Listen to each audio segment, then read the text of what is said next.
Can you hear me, everybody? Yes. Great. Good evening. Madam Clerk's going to begin this meeting.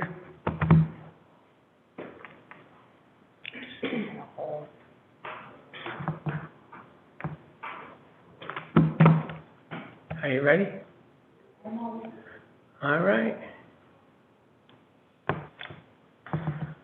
Ready, sir. Great. All set. Everybody, good evening, everybody. Welcome. Tonight it's the May 12th, 2021, Wednesday. It's the City Council Committee on Finance. And this will be the last meeting I will be presiding over. I'm John Igliozzi, now the president. With that, let's call a roll call. Attendance, Madam Clerk. Council President Igliozzi. Present. Councilman Ryan. Present. Councilwoman Castillo. Present. Councilwoman Anthony. Present. Councilman Taylor. Here. Tab 5 present. We have a quorum. Thank you, Madam Clerk. Let the record reflect that President Pro Tem Espinal is present. Councilwoman LaFortune is present. Councilman Gunkow is present. Also, we have Gina Costa, Internal Auditor, Kevin McHugh as the City Solicitor this evening. I believe I hear everybody. All right, with that, first item, Madam Clerk. Number 1, organizational meeting, election of chairperson. All right, thank you, Madam Clerk. So with that, we're going to open up. As you know, the chairperson of this committee now is open, and we're going to open up for nominations. Do I hear any nominations? Councilwoman Castillo. Nomination for Councilwoman Joan Ryan for president for the Chair Finance. Chair Finance. Do I have a second? Second. Councilwoman Anthony seconds. Do I have any other counter nominations? Any counter nominations?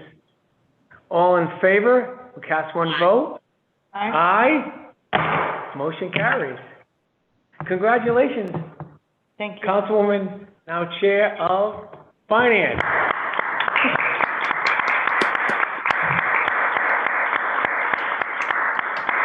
So Thank you.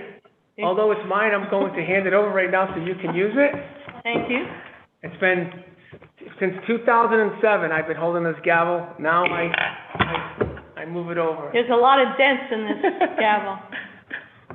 Congratulations. Thank you. Thank you very much. And now you have the docket. I do. Okay. Thank you for your work. 14 years. You've led this committee. You've done a wonderful job, and actually you've taught me a lot along the way. I've been vice chair of this committee and enjoyed every meeting. So some of the meetings went a little long, as committee members can attest to. Nonetheless, you've done fine work for the city of Providence, and I hope that I can follow in your footsteps. Thank you, Madam Chair, and I'm excited for the changing of the guard, and I know you have ability and the skill set to lead the city today and hopefully lead the city in the near future and in your next term. Thank you, thank you. You're going to do a great job. Thank you very much. You're welcome. Okay, folks, Madam Clerk, could you kindly read the second item into, actually, I think I'm going to take a motion. We can do all these together? Is that right? You can continue. Can I motion?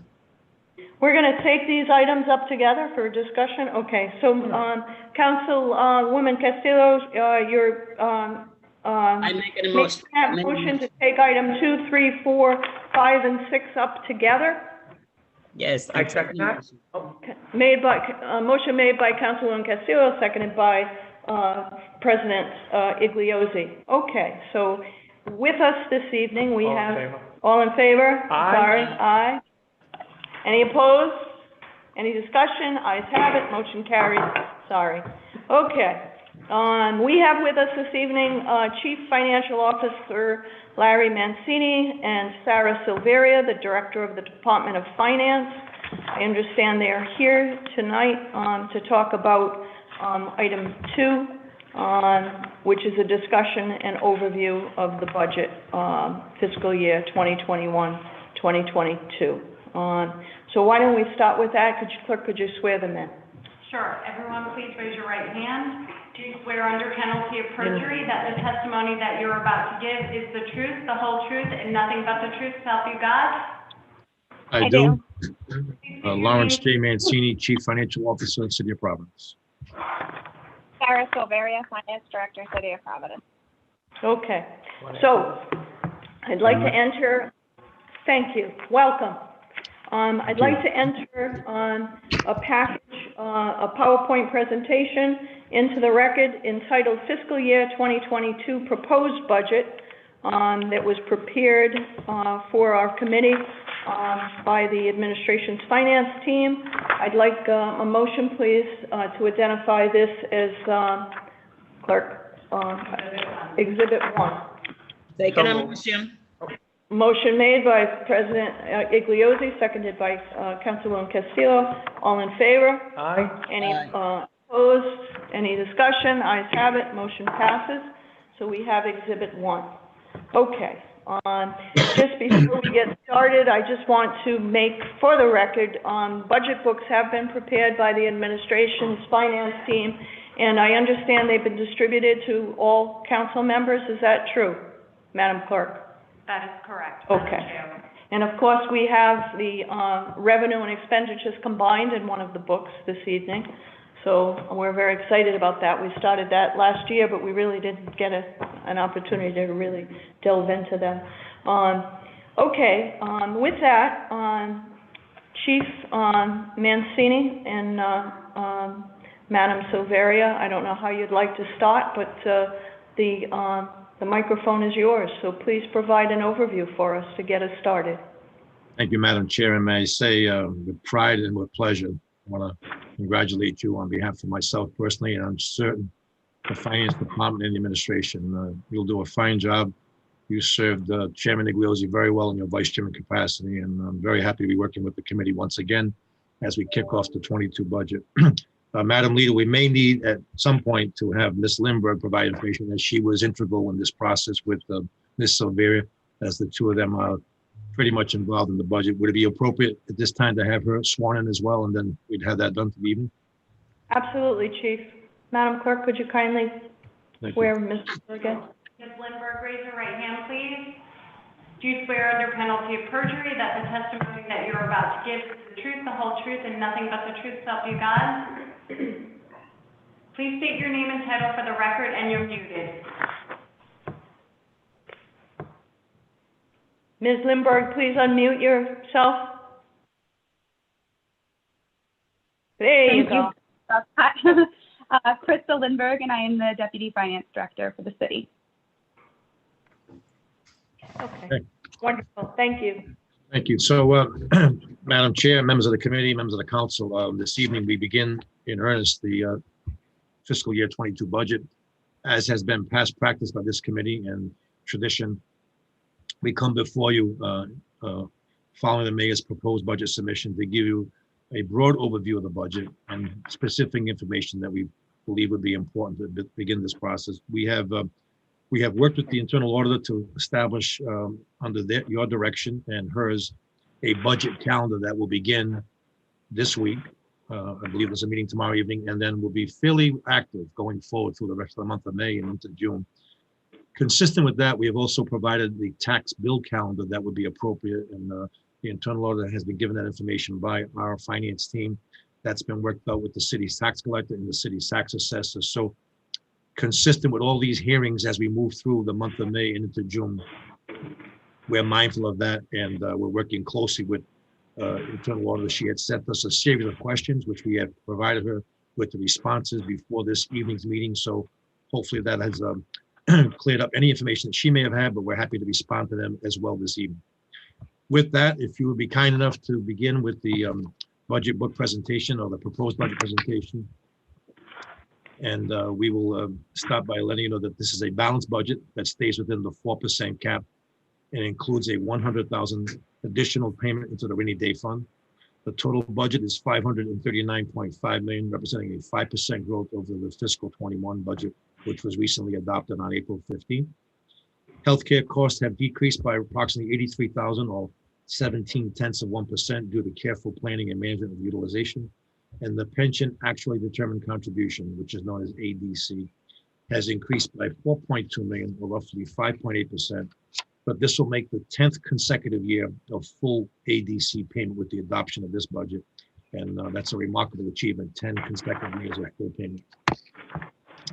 As you turn to the page marked revenue and following that, this is the highlights of the revenue. Once again, I'm proud to say that there's no tax increase in tax rate. There was a general expansion, natural expansion, if you will, of the tax levy. That includes the following: 7.4 million increase in real estate taxes, representing a 3% change in that category. A $1.9 million increase in tangible tax revenue, representing a 3% change in that category. And a $1.8 million decrease in motor vehicle, which was expected and due to the phase out associated with motor vehicle phase out. That decrease is more than made up in additional, if you will, through the state reimbursement. And the motor vehicle will be fully phased out by fiscal 2024, according to the current state phase out schedule. Turning now, if you will, to the continued page, we reduced the collection rate to 93.6% from what was originally scheduled to be 94.25. The collection rate for fiscal 21 was 94%. The reduced rate will act as a reserve for outstanding homestead applications. We'll talk more about that, Madam Chair, either this evening or at the appropriate time. And that represents an approximate $2.5 million reserve, which will be used as we move forward through this process and as the assessor's office continues to certify the tax roll, and right up until levy certification, they will continue to do so, and that reserve will be used or worked off against as applications come forward. If I may digress for a moment, it's my understanding that we are within 1,500 property titles, property accounts of full certification, representing close to 93% of the approximately 22,000 residential homesteads. Turning to the next page, state and federal revenues of the state aid. The pilot in distressed cities is based on the governor's recommended 2022 budget. There is no budgeted coronavirus relief funds in this budget. Under federal aid, there is a $750,000 reimbursement expected from FEMA for eligible expenses incurred in the general fund. And there will be 16.4 million in transfers from the so-called American Rescue Plan funds. 7 million of that is considered for lost or reduced revenues, while 9.4 million is anticipated to replace eligible expenditures, including grants that have been approved in prior year budgets. We'll turn to the next page on the pilots, fees, and miscellaneous. Under the pilot program, it's been budgeted in accordance with the negotiated payment schedule. As to departmental fees and services, they continue to see a reduction in departmental fees. Of course, much of that impacted by the COVID-19 pandemic. Lost revenues were made up with the ARPA funding, subject to the 2019 recovery limit. We had this discussion, I believe, in an earlier meeting. What the finance team has devised is a working off of the ARPA legislation. 2019 is the last full year before the pandemic, and that becomes in effect the base year. Whenever we can measure lost revenues or reduced revenues against that full base year, we will have the ability to draw from those funds and have the budget made whole and become make-up revenues. So while we have not specifically drawn that money or set it aside in a segregated fund, it is money that is expected to be available to do just that. That's one of the most highlighted principal items of the ARPA Act, that we can use it for lost or reduced revenues caused by impact by the coronavirus pandemic. In addition to that, there was a transfer of capital assets of 3.1 million to offset increase in debt service expenses. Turning now to the page that begins with expenditures and following that. As far as personnel overview, before you I have listed the number of full-time employees, excluding police and fire. In 2021, there was 1,245. In 2022, they numbered 1,251, or a total of six position increase. In the police and fire category, in 2021, there was 924 full-time equivalents. There are now 875 in this budget. That's a decrease of 49 in total.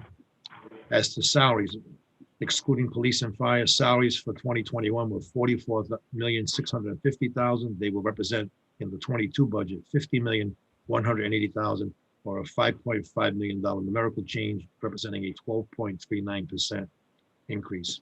Total salaries for police and fire. In the 21 budget, they were 62.6 million. In the 22 budget, They are now 64.6, a $2 million increase or a 3.26% change. And overall, total salaries for the 21 budget was $107,253,732. They now represent in the 22 budget, $114,824,919, an increase of $7.5 million or a 7% increase. The total salaries does include the following contractual increases: local 1033 laborers, 3% increase; local 799 fire, a 3.25% increase; and Providence Lodge number 3 fraternal order police under the recently approved and adopted contract, 4.5% increase. Non-union staff have been budgeted with a 3% increase, and there's been a $3 million in fiscal year salary savings due to work share, and $3 million in budgeted attrition will hold the same as fiscal year 21. Chief Mancini, Yes. could you explain, please, the 49 FTE decrease in police and fire? What does that represent? Is that retirement? Mostly retirements that occurred in the fire and police service. And so in police. Is that higher than usual? Seems high to me. While I'm not intimately acquainted with that number, it's not unusual to see about 20 per year per division. So a little unusual, but could be that the workforce has matured from maybe over the last decade or so from those academies. And of course, we'll talk later about the planned academy for police. So we'll talk about that.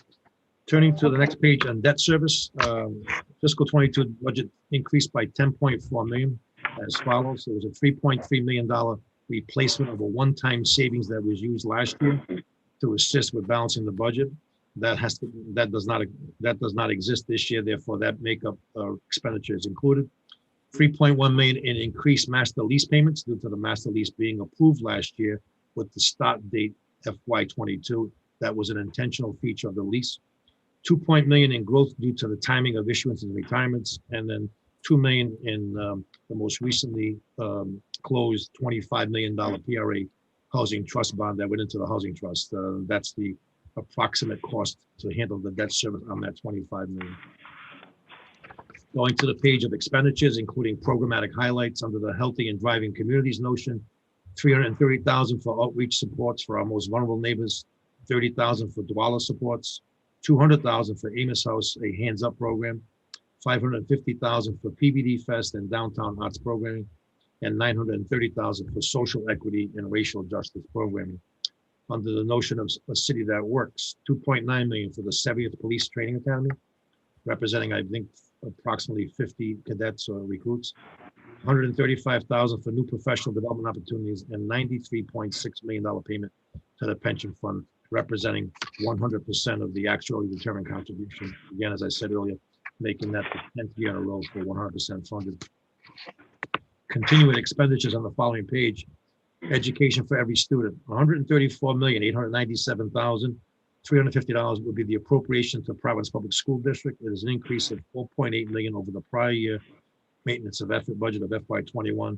This increase represents the imposition of the Crowley Act as was expected, and that has been determined to be the dollar amount of that change associated with the change and increase at the state level, representative at the city level. 350,000 for early learning and development, 1.2 million for youth employment internships, 580,000 for summer learning, 165,000 for young makers, 400,000 for PVD talks, 350,000 for after school supports, 40,000 for period products in middle and high schools, and 50,000 for comprehensive student health care. And that will complete the overview at that level, Madam Chair, and I'm prepared to answer any questions that you or your members may have, including questions that were proposed by the internal auditor, which we have already provided answers to. Okay, committee members, any questions? Council members? Oh, Councilwoman Anthony, you're on mute. Yes, thank you. This is more a question for you, Ms. Chairwoman. I'm so sorry.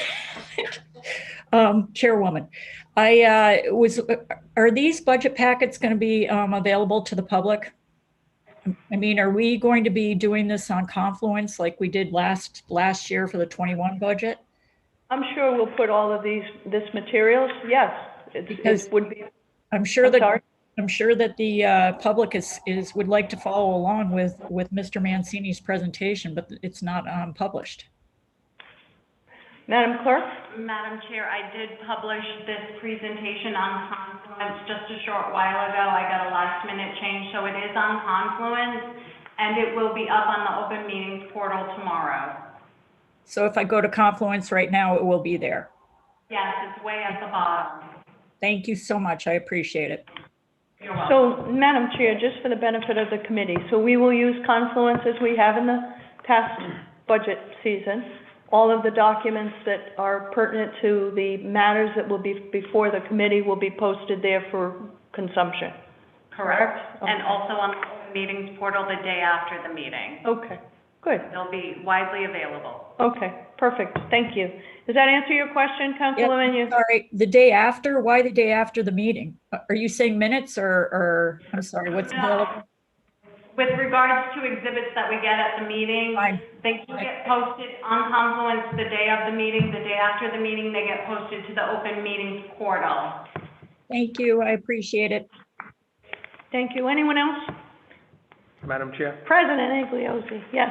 I do have a question. Mr. Mancini, can you go to the last page for the expenditures, programmatic highlights, education for every student? I guess you're saying you're going to add 4.8 million increase for the Providence School Department. That's correct. Before we do that, my question is the school department going to make a presentation on what they plan on spending the $134 million specifically, and why they want another 4.8 million, considering they're running a $15 million surplus as we speak today? So I'm gonna pose the same question. Why would the city of Providence, since they got a $15 million surplus right now, why would we give them another almost $5 million add to a surplus? They're clearly not spending the money they have. So my follow-up question is, why would we give them even more money? I understand they're exercising the statement of the Crowley Act, but the idea is that you're getting the money and doing something with it, not creating a surplus. For some reason, the school department seems to be operating like it's a separate sovereign nation, that it needs a rainy day account. So I know you probably can't answer this, so I'm hopefully looking towards the chairperson of the committee. Before you give them any more money, they need to explain what they've done with the money you have given them and what they plan on doing with this money. So I highly recommend it to the committee, because that's a problem. Because it's going to be pretty embarrassing. It already is right now that the school department is in dire straits once again, and still is, and yet they have a surplus that they haven't spent, which is dumbfounding to me. But with that, second question is the 350,000, 1.2, and all these other, does that represent the 4.8? Is that money, or is that a portion of the 4.8? Or is this an addition to 4.8? May I respond? Yes. Madam Chair, thank you. Mr. President, to the point about the $4.8 million increase, with due respect to your point of order, it is non-discretionary. The Crowley Act imposition is a formulaic-driven calculation that is imposed upon the district now that we are under a turnaround intervention. And while I readily acknowledge that there was a I recognize you're talking legalese. Put that aside. The reality is very simple. What I'm asking is that if they're running a surplus right now of $15 million, which means it's obscene that we'd give them another $5 million, that they would use the auspices of the Crowley Act to increase their surplus and not talk about where they're spending it. And let me say something else. I said it before. If they're going to exercise the Crowley Act, they should be exercising it in the teacher's negotiation contract. Because if anything that's going to have a true impact on our children today is changing that contract from an industrial-based contract to a performance-based contract. And we can all pretend that they're doing a great job, but if they don't address that contract, our school children are still going to be racing to the bottom like they are right now because of a school system that is failing them. And I'm not going to, and I understand, so what I'm asking you is, and you can't answer this, and I'm looking towards the chair of the committee, I hope that the committee brings in the school department. They need to account for the money that you gave them, what they did with it, why they have a surplus, why they do have a surplus and why they want additional money. I understand they want to use the Crowley Act to beef up their surplus, but is this all about just giving pay raises to teachers again without having true change? So it behooves us, and by the way, there's no enforcement mechanism. They can't force the city of Providence to give them the money. It doesn't work that way. Just like right now, they're not willing to force the teachers to change the contract. So it's kind of insulting that they would force the taxpayer to give money to give them a bigger surplus, but if they're unwilling to change the teacher's contract, that truly is a systemic problem that would have the change that we need for our school system. So, and I understand they're hiding behind it, but they need to come to this committee and they need to explain what they're doing. It's not right and it's not fair. They're operating in a vacuum and no one knows what they're doing. That's just my thing. But and could you explain the other money? Does this other money outline, does this represent a part of the 4.8 or is this additional request that we're giving to the school department? I'm trying to understand what the 350,000, 1.2, what are those? Are those school department money? The items that follow, Mr. President and Madam Chair, are items that have appeared in the general fund budget over the past several years. They are a continuation of those programs. These are being paid from general fund, but they're listed as. So those are city side. That's a city side. That is correct. Thing. That is so correct. this is the city side of the budget, talking about spending 1.2 million for youth employment internships, which, by the way, I presume the committee is going to look for accountability on that.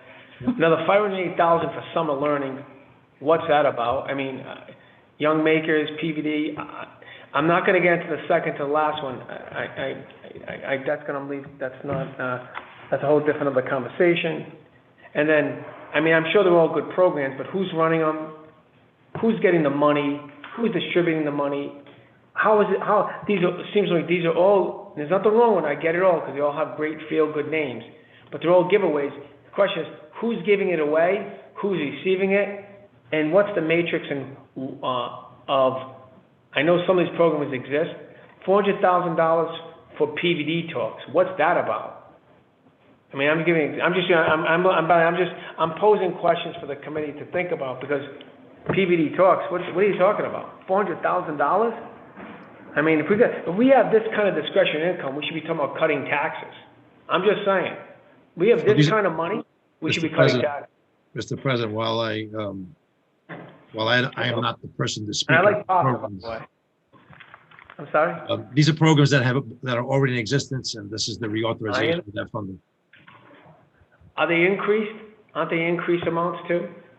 There may be some budget flexibility, but to me, they appear to be in line with what they were previously. So we can look at those. Yeah, and you're going to, if I may, Madam Chair, you're going to have the opportunity to talk to those program directors at the appropriate time, if I may, when they come before the committee. But these are mostly programs that are already in existence. They may be expanded by new funding, but for the most part, they appear to be in line with what they were previously. Can I ask the auditor, do you have any knowledge of these funds, any movement in the dollar amounts or any input for us? And I'll ask the finance department to correct me if I'm wrong. The 580,000 for summer learning, that's out of the mayor's contingency. That's a non-general fund line item. Correct. Young makers, same thing. PVD talks, that's either in the grant line item or the mayor's contingency. CASA is a grant.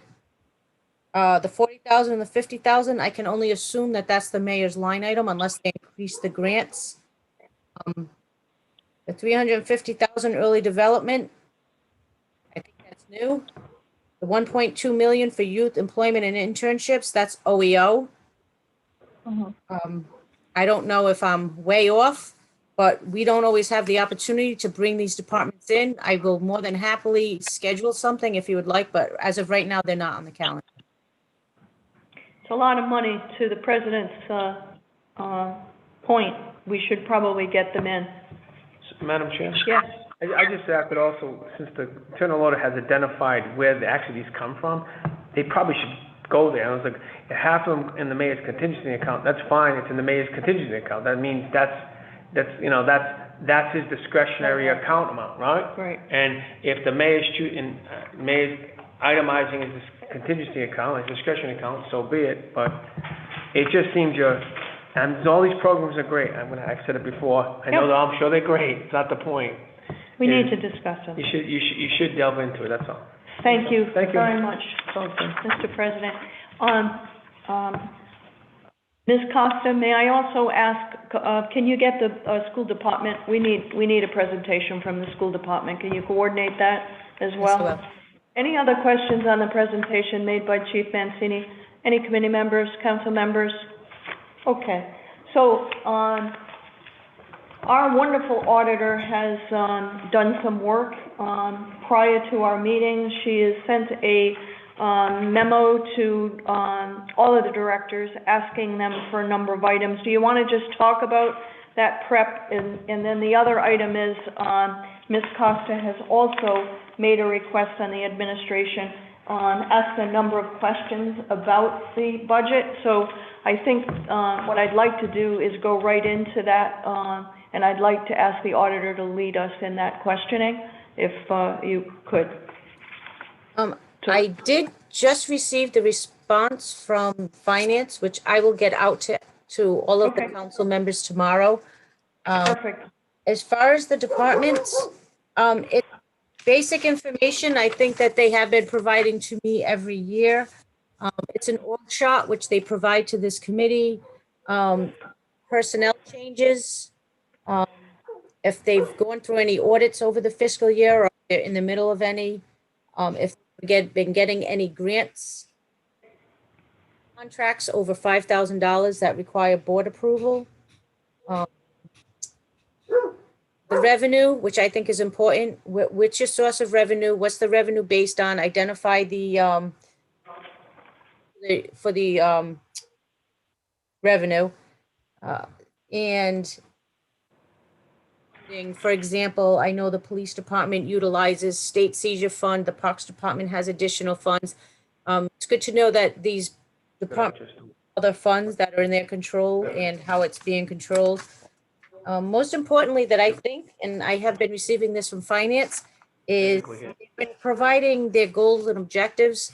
And I think finance, my department and their department are trying to get the budget book so it includes a summary of what the department function is and what their goals are.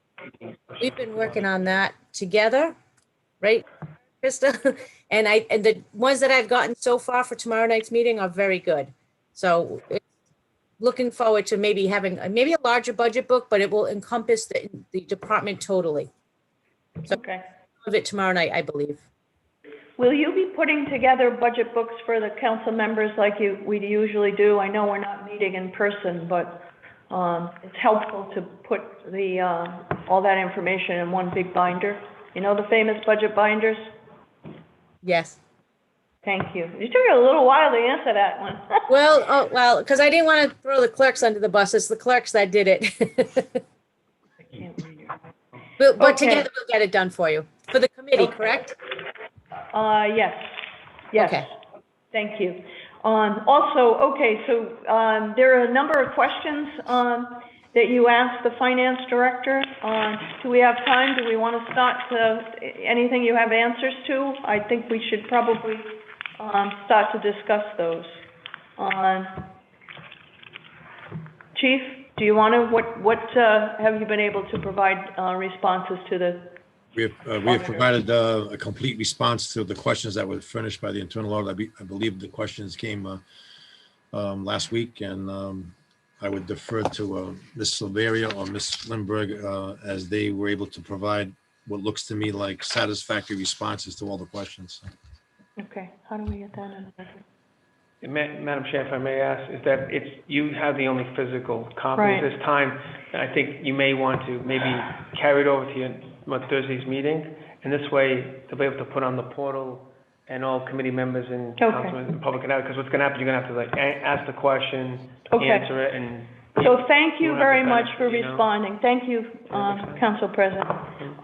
Thank you for responding to the questions that were posed by the auditor. Greatly appreciate that. I think the Council President has pointed out that the committee doesn't have the benefit of seeing this documentation that I am looking at. So I think what we'll do is we'll attach it to our next meeting. That way, everybody can see it, and then we can discuss it at length if there needs to be any further discussion. And I'd just like to ask the auditor, yep, I see, yes. I'm sorry, I do have one question regarding the Okay. ARPA money. Has the guidelines for the allowable expenses for the ARPA money been identified? Yes, US Treasury has just published and promulgated those regs only yesterday, and they were being disseminated by the League of City and Towns to all finance directors and municipal finance officials, and we're getting their advice and their interpretation. They, as you know, Ms. Costa, they represent nearly every city in Rhode Island in terms of legislative representation as our advisors. So we're getting some interpretation on that, and we generally have finance director calls at least during the pandemic on Thursdays or every other Thursday. So there may be more information discussed on that. People who can share wider knowledge and our own interpretation of that as well. And you're comfortable that the $16+ million that we have designated as ARPA reimbursement is still Yes. a comfortable number? Yes, I am. Okay. All Yes, right, I am. thank you. Thank you. Any other questions? Any other comments? Let's say good job. Good job. He's pretty good. All right, folks, I don't have anything else for tonight.